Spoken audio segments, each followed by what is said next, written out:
മണക്കാട് പ്രസംഗമുണ്ട്, ഈ 1, 2, 3 എന്നുള്ള വിവാദമായ പ്രസംഗം. ആ പ്രസംഗം എന്ന് പറയുന്നത് യഥാർത്ഥത്തിൽ ഇടുക്കിയിൽ ഒരു ജീവിത യാഥാർത്ഥ്യത്തെയാണ് പുറത്തു കൊണ്ടുവന്നത്. അത് സത്യത്തിൽ മണിയാശാനെ ഒരു കൊലയാളി എന്നുള്ള ഇമാജിലേക്ക് കൊണ്ടുവരികയാണ് ചെയ്തത്. യഥാർത്ഥത്തിൽ അവിടെ നിന്നിരുന്ന ഒരു തൊഴിലാളി വർഗ രാഷ്ട്രീയത്തിൻ്റെ യാഥാർത്ഥ്യത്തെയാണ് ജനങ്ങളിലേക്ക് ആ പ്രസംഗം എത്തിച്ചതെന്നാണ് ഞാൻ മനസ്സിലാക്കുന്നത്. കോഴിക്കോട്ട് ചന്ദ്രശേഖരൻ വധക്കേസ്, TP ചന്ദ്രശേഖരൻ വധക്കേസ് വന്നപ്പോൾ നമ്മൾ പാർട്ടി ചെയ്തില്ല എന്ന് പാർട്ടി വ്യക്തമാക്കി. അപ്പോൾ അതിനുവേണ്ടി നടത്തിയ ക്യാമ്പയിനുകളുണ്ട്. ആ ക്യാമ്പയിൻ്റെ ഭാഗമായിട്ടാണ് മണക്കാട് യോഗം വന്നത്. TP ചന്ദ്രശേഖരനെ ഞങ്ങൾ വധിച്ചിട്ടില്ല, അതിൻ്റെ ആവശ്യം ഞങ്ങൾക്കില്ല. ചന്ദ്രശേഖരൻ്റെ കൂടെ പോയ ആളുകൾ തിരിച്ച് ഞങ്ങളുടെ കൂടെ വന്നുകൊണ്ടിരിക്കുകയാണ്. അതുകൊണ്ട് അത്തരം ഒരു കേസില്ല. ഞങ്ങളിനി അഥവാ എന്തെങ്കിലും അങ്ങനെ ചെയ്തെന്നാൽ തന്നെ അത് മൗനവേലും ഞങ്ങൾ പാലിക്കും.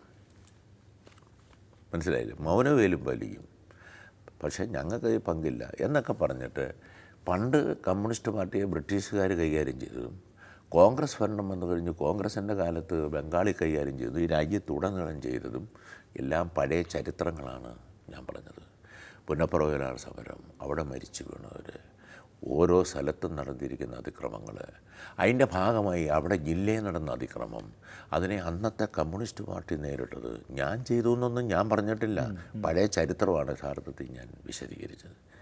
പക്ഷേ ഉമ്മൻചാണ്ടിക്കും അദ്ദേഹത്തിൻ്റെ നേതൃത്വത്തിൽ ഗവൺമെൻറ്റിനും തിരുവഞ്ചൂർ രാധാകൃഷ്ണനും കോൺഗ്രസ് നേതൃത്വത്തിനും ഞാനൊരു ഭീഷണിയാണ് അവിടെ.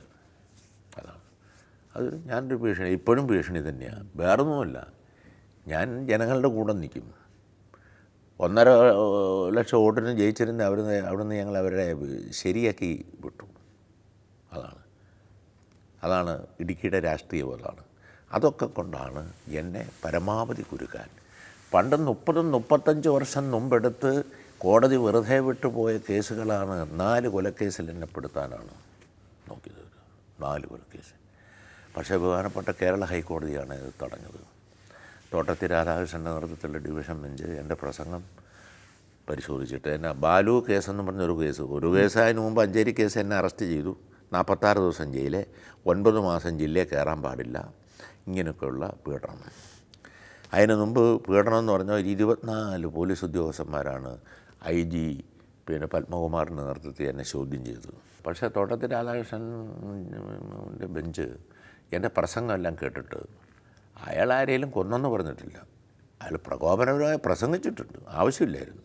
അതിനായുടെ പേര് കേസുണ്ട് മണക്കാട് സംഭവത്തിൽ, പ്രസംഗത്തിൻ്റെ പേരിൽ.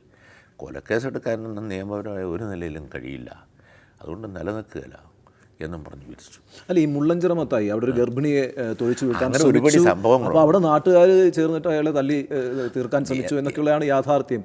അതെല്ലാം അന്ന് നടന്നിരിക്കുന്ന സംഭവങ്ങളാണ്.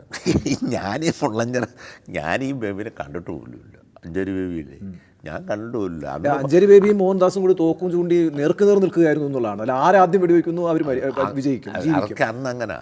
അന്ന് അതിനെല്ലാം നേതൃത്വം കൊടുത്ത ആളുകളെ തന്നെയാണ് പോലീസ് പിടിച്ചത്. കോടതി വെച്ച് കേസ് വിട്ടുപോയി. അത് നല്ല വക്കീലന്മാർ കേസ് വാദിച്ചുകൊണ്ട് സംഗതി വന്നിരിക്കുന്ന. അപ്പോൾ യഥാർത്ഥത്തിൽ അന്ന് ആ സംഭവത്തിലെല്ലാം പങ്കെടുത്ത ആളാണ് ഇപ്പം എനിക്കെതിരെ മൊഴി കൊടുത്ത് മോഹൻദാസ് കൊടുത്തിരിക്കുന്നത് ഈ ആളാണ്. അന്ന് ഗൂഢാലോചനയുടെ കാര്യമൊന്നുമില്ലായിരുന്നു, കോടതി വിധിയിലില്ല. അപ്പം ഏതായാലും അങ്ങനെയാണ്. എന്നാലും ഇപ്പോൾ അതിലേക്ക് ഇപ്പം നമ്മൾ പോകേണ്ട. പക്ഷേ പിന്നെ അന്നത്തെ ഈ കൊലപാതകങ്ങൾ ന്യായീകരിക്കില്ല. പക്ഷേ അന്ന് ആ കാലഘട്ടത്തിൽ ഇടിയം മത്തായിയൊക്കെ പോലുള്ള പോലീസ് ഉദ്യോഗസ്ഥരും ഉണ്ടായിരുന്നു. പിന്നെ പോലീസ് ഉദ്യോഗസ്ഥന്മാർ അവർ ചെയ്ത അതിക്രമങ്ങൾ നമ്മുടെ ആളുകൾ കൊടുക്കുന്ന ഒരു കേസും എടുക്കുകയില്ല. പെറ്റീഷൻ കൊടുത്താലും മൊഴി കൊടുത്താലും എടുക്കുകയില്ല, ഒറ്റ കേസും എടുത്തിട്ടില്ല. അതേസമയം ഞങ്ങളുടെ ആളുകളുടെ പേരിൽ, തൊഴിലാളികളുടെ പേരിൽ, പ്രവർത്തകരുടെ പേരിൽ 200 ചില്ലുവാനും കേസാണെന്ന് എടുത്തത്. ഉടുമ്പിൻചോല, സാനാപതി, ശാന്തമ്പാറ, രാജാക്കാട്, ചിന്നക്കനാൽ പഞ്ചായത്തുകളിലാണ് ഈ സംഭവം അധികം നടന്നത്. വൈസമാലി, ഞാനന്ന് പാർട്ടി ജില്ലാ സെക്രട്ടേറിയറ്റ് മെമ്പറാണ്. അന്നത്തെ നിലയെന്ന് പറഞ്ഞാൽ തീഷ്ണമായ സമരങ്ങളും പോരാട്ടങ്ങളുമാണെന്ന്.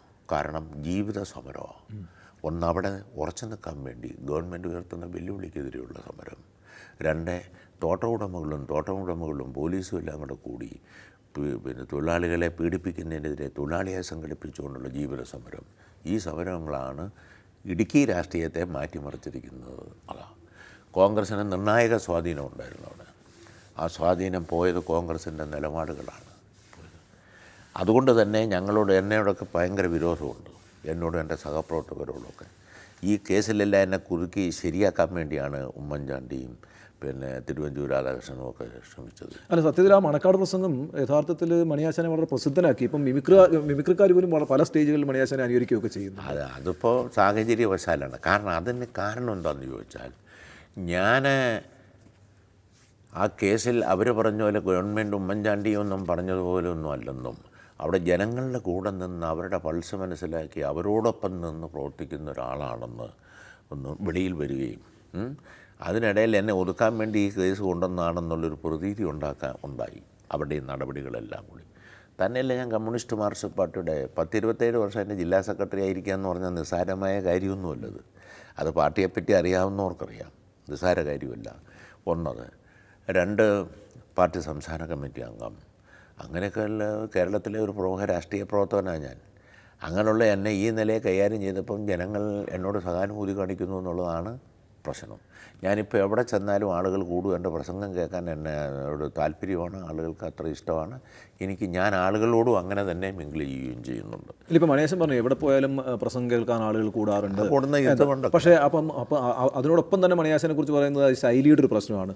ശൈലി മാറ്റുക എന്നുള്ളത് അജണ്ടയിലേ ഇല്ല എന്ന് മണിയാശൻ വ്യക്തമാണ്. എൻ്റെ ശൈലി എനിക്ക് നാട്ടുകാരുമായി ബന്ധപ്പെട്ട് അവരിൽ നിന്നും മനസ്സിലാക്കിയ കാര്യങ്ങൾ നാടൻ ഭാഷയിൽ പറയാൻ ആണ് എനിക്ക് താല്പര്യം. അല്ല, ലെനിൻ്റെ കാര്യത്തിൽ ലെനിൻ ഇപ്പോൾ മണിയാശൻ തന്നെ പറഞ്ഞിട്ടുണ്ട്. ലെനിൻ പറഞ്ഞിരിക്കുന്നത് ജനങ്ങൾക്ക് മനസ്സിലാവുന്ന ഭാഷയിൽ സംസാരിക്കുക, കഴിയുമെങ്കിൽ 1-2 ഉദാഹരണങ്ങൾ വെച്ച് അത് സമർത്ഥിക്കുക, അപ്പോൾ ജനങ്ങൾക്ക് കാര്യം മനസ്സിലാവും. അങ്ങനെ ഒരു ലെനിൻ്റെ ഒരു സിദ്ധാന്തത്തിലാണ്. ഞാനത് വായിച്ചിട്ടൊക്കെ ഉണ്ട്. വായനയും പഠനമല്ലേ ഇവിടെ. ഞാൻ പറയാം, ഞാൻ ചുമ്മാ അവിടെ സമരവും നടത്തിയതെങ്കിൽ ഞാനിങ്ങനെ എത്തുകയില്ല. ഒന്ന്, സൈദ്ധാന്തികമായ പഠനം, വായന, പാർട്ടി നടത്തുന്ന ക്ലാസ്സുകളിൽ നിന്നുള്ള പഠനം, മാർക്സിസം ലെനിനിസം സംബന്ധിച്ച് പഠിക്കാനുള്ള ആർത്തിയും ആവേശവും ശ്രമവും. എനിക്ക് നല്ലൊരു പുസ്തക ശേഖരം തന്നെയുണ്ട്. മലയാളമേ അറിയുള്ളൂ എന്നുള്ളതേ ഉള്ളൂ, മനസ്സിലായില്ലേ.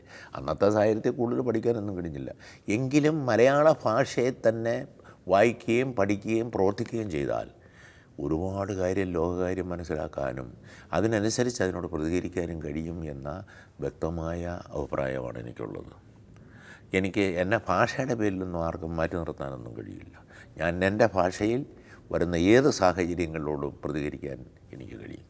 അത് അനായാസം കഴിയും. പിന്നെ എന്നാന്ന് ചോദിച്ചെന്നാൽ, ഞാനൊരു നാട്ടിൻപുറംകാരനാണ്, മനസ്സിലായില്ലേ. അതുകൊണ്ട് തന്നെ പറയുമ്പോൾ ചിലപ്പോൾ രൂക്ഷമായി പോകുമെന്നുള്ളതേ ഉള്ളൂ. അതേ ഉള്ളൂ. എനിക്കതിലൊന്നും വലിയ ഖേദമൊന്നുമില്ല. ഞാനൊരു കാര്യമാണ്, എൻ്റെ ഒരു മനസ്സ് തുറന്നൊരു മനസ്സെന്നുള്ളതേ ഉള്ളൂ, വേറൊന്നുമില്ല.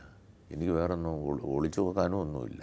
ഈ 5 പെൺമക്കളുടെ അച്ഛനാണ്, അപ്പോൾ ഒരു മുഷ്കനൊന്നും ആകാൻ കഴിയില്ല. പിന്നെ കൊച്ചുമക്കളുള്ളത് അതുങ്ങളെല്ലാം വന്ന് കുത്തിട്ടി കൂടുക എൻ്റെ കൂടെ. എനിക്ക് അങ്ങനെയൊന്നും ആകാൻ ഒരിക്കലും പറ്റുകയില്ല. ഈ കൊച്ചുമക്കളെല്ലാം 6 പെൺകുട്ടികളാണ്.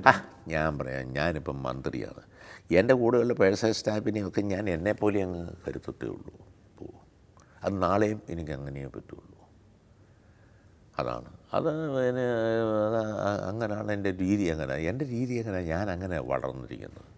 എനിക്കെൻ്റെ കുഞ്ഞുങ്ങളോട് ഇഷ്ടമാണ്, അതുപോലെ തന്നെ മറ്റുള്ളവരോടും ഇഷ്ടമാണ്. ഈ വലിയ പീഡനം അനുഭവിച്ചു എന്ന് പറയാവുന്നത് ഈ അടിയന്തരാവസ്ഥ കാലത്താണ് തോന്നുന്നത്. എനിക്ക് തോന്നുന്നു 13 ദിവസവും കണ്ടൊരു SIയുടെ മേശക്കാലിൽ വിലങ്ങിട്ട് കെട്ടിയിട്ട്. അത് ശരിയാണ്.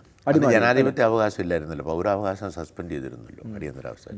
അത് അടിമാലി പോലീസ് സ്റ്റേഷനിലാണ്. 13 ദിവസം കഴിഞ്ഞപ്പോൾ കോടതിയുടെ ഇടപെടൽ വന്നു. അച്ഛൻ കൊണ്ട് ഈ വിലങ്ങ് വെച്ച് മേശയിൽ കെട്ടിയിടുകയായിരുന്നു. അതെ. കൈക്ക് വിലങ്ങ് വെച്ചിട്ട് മേശയുടെ കാലെ പൂട്ടി വെച്ചു. കാലെന്ന് ഊരി പോകാത്തതല്ല, അത്തരം ഒരു മേശയായിരുന്നു. പൂട്ടി വെച്ചു. 13 ദിവസം വെച്ചു. ഭക്ഷണം കഴിക്കാൻ നേരത്തോ കക്കൂസിൽ പോകുന്ന നേരത്തും മാത്രമേ അഴിക്കുകയുള്ളായിരുന്നു. 13 ദിവസം കഴിഞ്ഞപ്പം എന്നെ ദേവുളം കോടതിയിൽ ഹാജരാക്കി. ദേവുളം കോടതി എന്നെ റിമാൻഡ് ചെയ്തു. 15 ദിവസം ദേവുളത്തും 16 ദിവസം പീരുമേട്ടിലും, 2 കോടതികളിൽ റിമാൻഡ്, 2 ജയിലിൽ, ദേവുളവും പീരുമേട് ജയിലിലും കഴിഞ്ഞു. 31 ദിവസം ശിക്ഷിച്ചു. ഇന്ന് അടിയന്തരാവസ്ഥ. പക്ഷേ നമുക്ക് ഒരു കാര്യമായി, ഇതെല്ലാം ചെയ്തതിലും അടിച്ചൊന്നുമില്ല. അതൊക്കെ വലിയ ഇടപെടൽ വന്നുകൊണ്ട് അടിക്കാത്തത്, അല്ലെ അടിച്ച് കൊന്നുകളഞ്ഞതിന് വന്നു. അതാണ് അന്നത്തെ സാഹചര്യം. അന്ന് അവിടെ ഇരുന്ന പോലീസ് ഉദ്യോഗസ്ഥന്മാരും പിന്നെ പാർട്ടി നേതൃത്വം നല്ല നിലയിൽ അതിനകത്ത് ഇടപെട്ടിട്ടുണ്ട്. അവരൊക്കെ സഹായിച്ചു. അതുകൊണ്ട് ജീവനോടെ തിരിച്ചു പോകുന്നു. അല്ലെന്നൊരു കൊന്നുകളഞ്ഞല്ലോ, ഉറപ്പാണ്.